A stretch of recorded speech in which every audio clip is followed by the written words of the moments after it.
বড় জ্বালাতনে রয়েছে বিজেপির কিছু কর্মীরা। তার মধ্যে রচনা ব্যানার্জি কি বলছেন একটু শুনুন। সবাই পাবে, আমি বলছি পাবে, আর যারা পাচ্ছ না অথচ তাদের কাছে পেপার রয়েছে লিস্ট, আমি বারবার বলছি সবাইকে এই বার্তাটা আমি দিতে চাই।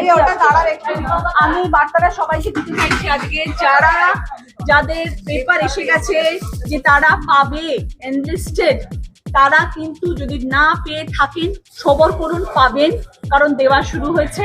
এবং তারপরেও যদি মনে হয় পাচ্ছেন না, প্লিজ আপনাদের নাম অ্যাড্রেস আমার এমপি সাংসদ অফিসে এসে দিন, আপনারা যাতে পেয়ে যান তার ব্যবস্থা আনবো।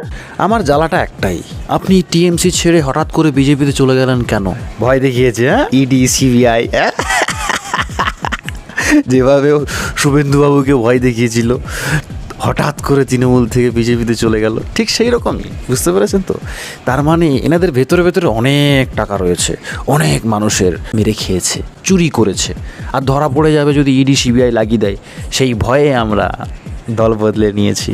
সত্যি এটাই, আর সত্যি আমি বারবার বলবো।